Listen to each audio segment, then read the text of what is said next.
prophétie ne doit pas finir par s'aimer. S'aimer dans mon ministère, faire une offrande spéciale pour ça. C'est comme si l'œuvre de la croix ne suffit pas. C'est comme si l'offrande ultime n'a pas été donnée.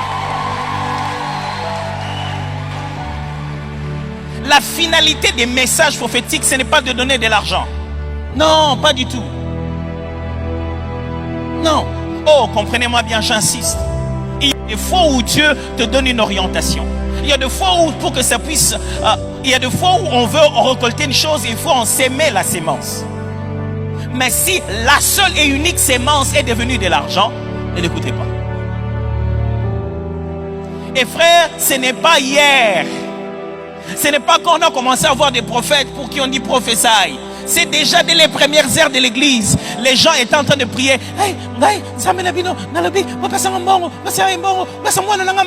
Moi, je suis votre Dieu. Je vous dis, donnez à mon fils de l'argent. C'est depuis longtemps que les gens transforment le Saint-Esprit en une forme d'arnaque.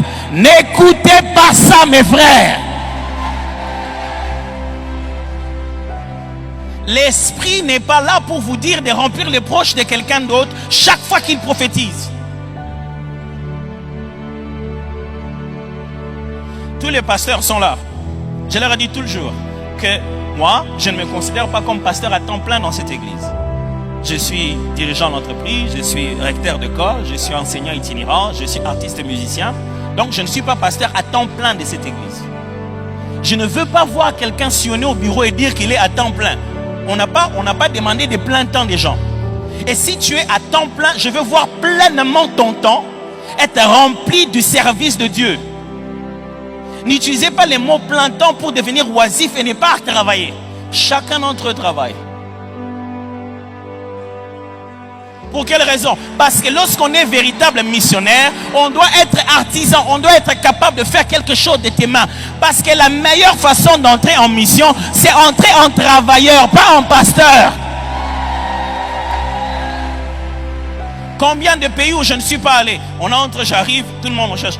Il y a un pasteur ici. Et dans ces pays-là, quand on dit ça, quand tu dis oui, directement on te refoule. Tellement que les mots pasteur plus congolais donne déjà un très mauvais duo.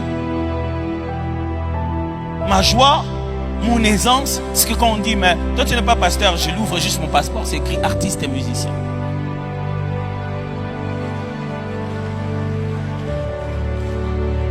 Je ne vous dirai pas combien de fois j'ai bien prêché l'évangile en tant que chef d'entreprise, en tant qu'artiste et musicien, qu'en tant que pasteur.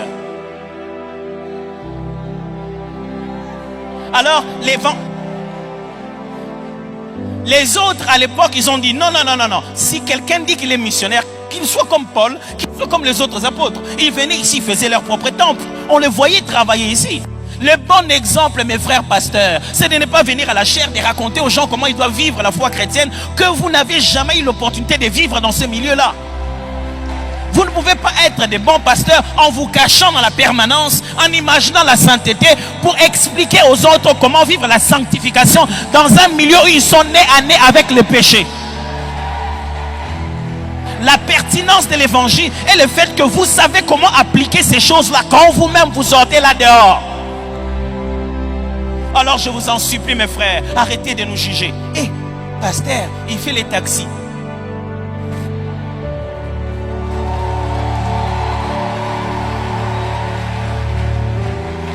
Frère, ne nous confondez pas avec des politiciens. C'est vrai qu'on est en veste et c'est pour votre honneur et c'est pour donner le sérieux à ce travail. Mais nous sommes serviteurs de Dieu. Ne nous mettez pas dans un standard où on ne peut même pas faire les travaux que tout être humain peut faire sur la terre.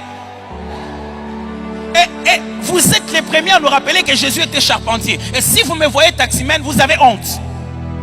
Oh, j'ai honte de notre pasteur, il est taximène. Si Jésus était votre pasteur, je pense que tu n'allais jamais marcher en rue. Hein? Jésus, notre berger, il était charpentier.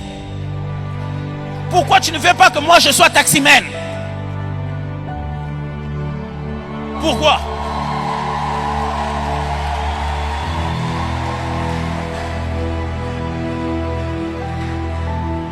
Laissez-nous être taximènes pour que ici sur cette chair, on ne prêche que la vérité, rien que la vérité. Qu'on ne vienne pas manipuler les Écritures au nom d'une certaine prospérité.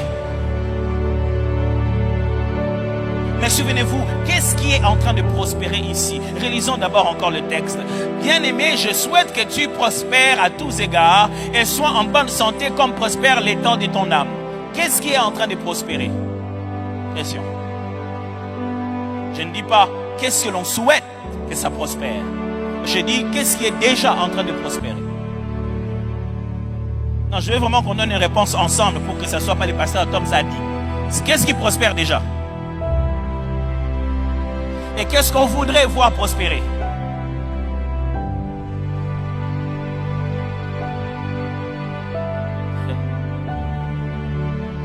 Revenons alors dans le texte. J'aimerais vous proposer quelques reformulations. Premièrement, qu'est-ce qu'il est en train de dire? 1. Je souhaite longue vie à ton corps.